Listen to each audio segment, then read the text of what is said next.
4599 untuk 12GB RAM, 512GB storage. Okay korang, hari ni aku nak buat korang pergi launching Honor Magic 8 Pro ni. So basically diorang buat dekat UK tau, UK perdana kan. Memang jauh gila. So kita baru sampai, jom tengok. Oh, kita ada Maya lah. Oh, Afin. Kat Bali. Oh, kat Bali lagi? Alright. Kita ada Han lah. Wow, kita ada roti jala, kita ada kuih, lepas tu kita ada macam-macam lah. Apa ni? Daging. Baru jumpa kan hari tu? Yalah, long time lah. Okay korang, basically dekat sini korang tengok dia punya hiasan dia. Dia ada macam swimming pool tau. Aku pun tak tahu ada apa kat sini, tapi dia macam ada swimming pool. Alah, habis dah. Ya. Oi. Ini set gaji tahun lepas ni? Yang ni kita panggil set next year. Next year. Video. Nak ambil gambar? Kita ada Ahmad lah. Macam Wabi okey eh? Okey, WP Datuk. Okey Datuk. Okey, cuba buat fit check sekali. Oh, woi.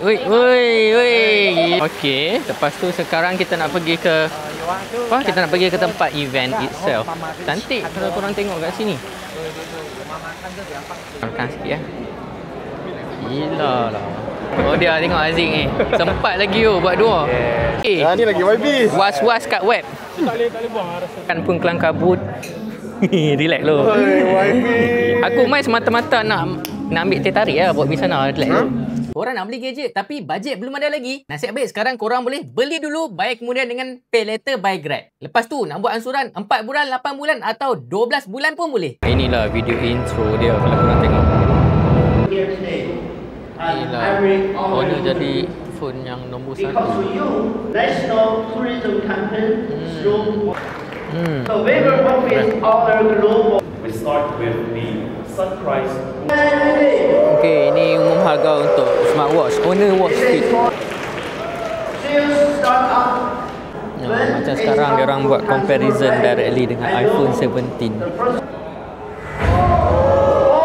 4599 untuk 12GB RAM, 512GB storage. Nak korang tengok ni warna silver, cantik gila.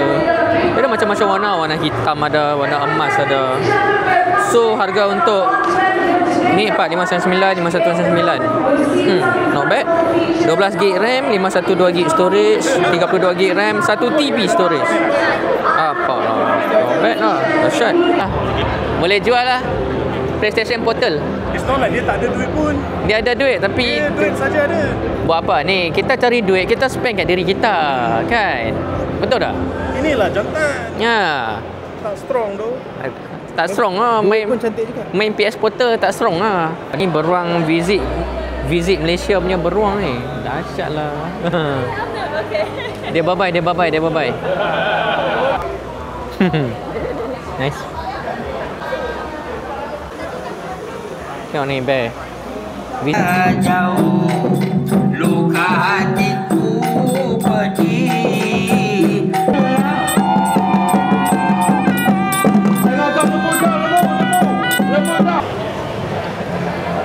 Okey, nampaknya event pun dah habis. Kita orang lepak punyalah lama. And right now korang tengok tu. Ni hiasan-hiasan dia. So macam biasa, jangan lupa stay tune for full review untuk phone ni. Macam